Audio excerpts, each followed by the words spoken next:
and there's been sort of a different routing pattern created on Franklin Boulevard. You've talked about a conspiracy. I guess I should ask, do you believe what LTD has done somehow relates to what you're described as a conspiracy? Well, the mismanagement of the homes I talked about, my home sitting empty for 4 years, well, that was overseen by the housing director. Now, he's the president of the board of LTD, Mike Eister. And so part of building a theme park is you want your monorail to serve the different rides just right. So it's useful for redevelopment if your housing director is making decisions about your people mover, essentially, for the arena. So my understanding is that they're going to do a pretty dramatic redo of that corridor and tear out a significant amount of what just got built. And my view is that they didn't do proper public involvement the first time, or they might have got it right the first time.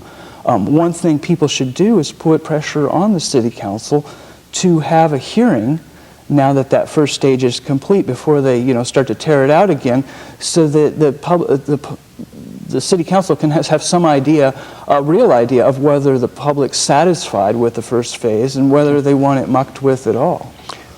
Let me play the devil's advocate for a minute. Why can't somebody look at it all and say, just assume that Phil Knight's a rich guy with a ton of money, he's connected to Oregon sports, he wants to give some portion of his ton of money to the creation of this arena, which wild guess wouldn't be, but it may wind up with his name on it or something like that.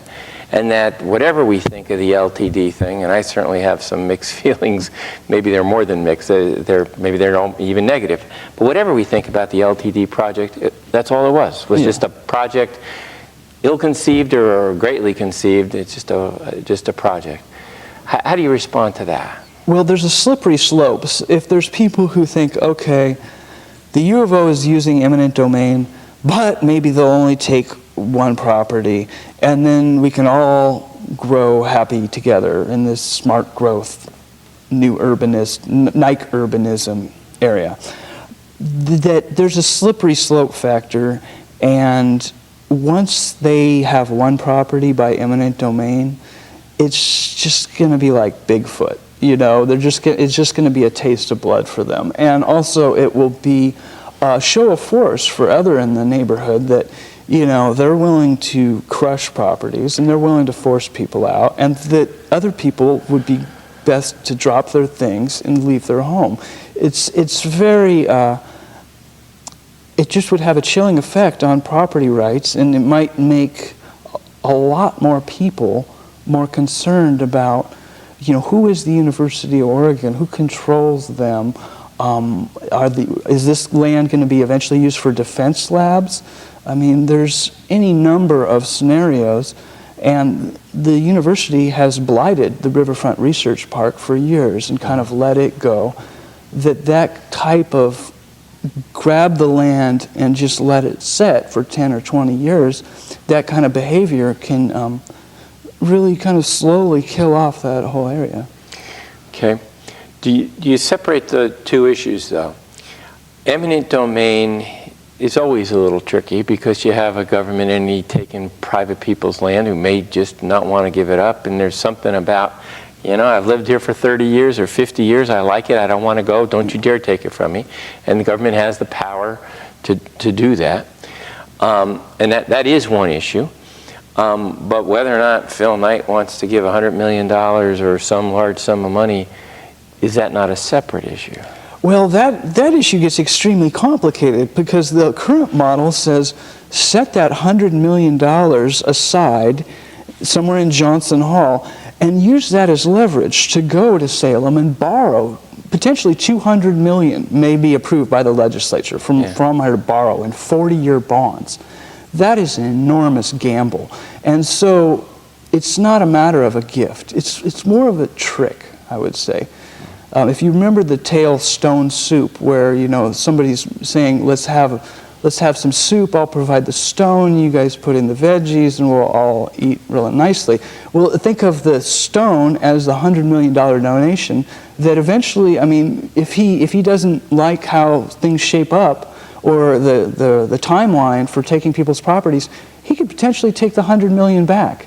And at that point, will the legislature have loaned the $200 million? So it's all very complicated and needs a lot further study. And that is something that we really don't know the ins and outs of the terms of the gift, if it's a $100 million gift, what strings, if any, are attached. And that's not been made public, and there's pretty much no basis, I believe, to have it made public at this point. There is a suggestion that $50 million more will fall into Frohnmeyer's lap. I don't know what he has to do or what he has to tear down or acquire to get that, but that is looming as another payoff. All right. You mentioned the legislature. What is it that you're hoping people who are watching this walk away with? What kind of message? And secondly, what is it that you're hoping people who've seen this will do? Well, I guess think of it as the end of the ninth inning or whatever. And then this is really kind of a Hail Mary pass that Frohnmeyer is sending up. We've been talking about replacing arenas since 2001. We've never had a big public meeting where we talked about adaptive reuse of Mac Court. Essentially, this is the university saying we want to be a player, we want to be in a kind of a Las Vegas state of mind where we can build these theme parks, and as long as our team wins, we will keep acquiring land and building really fancy condos for very rich alumni near these big sports venues. Pretty soon, the average student and the average fan have been entirely eclipsed. And so it is very important for people to connect with the legislature and tell them to not give them the $200 million bonding authority, because this will have a humbling effect on the university.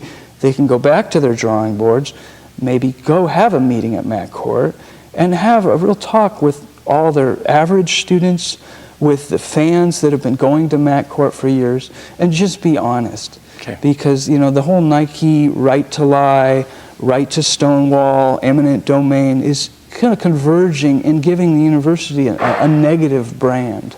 So you're hoping that people will contact their legislators and limit this ability of the university to use eminent domain in this context? And not to get the $200 million loan. Finally, they should read Who's Afraid of Niketown, this book, because it is a very good analysis of, it's kind of a profile of a company and maybe a potential trajectory for it. We're just about out of time. Do you remember the author of the book? Yeah, Friedrich von Borries, I think is how you say his name. All right. But it's easy to find, like I said, used on the internet. All right, thank you. Our guest has been Zach Vishanoff. We've been talking about university plans for expansion in the neighborhoods surrounding it. My name is Ed Monks. Thank you for watching, and good night.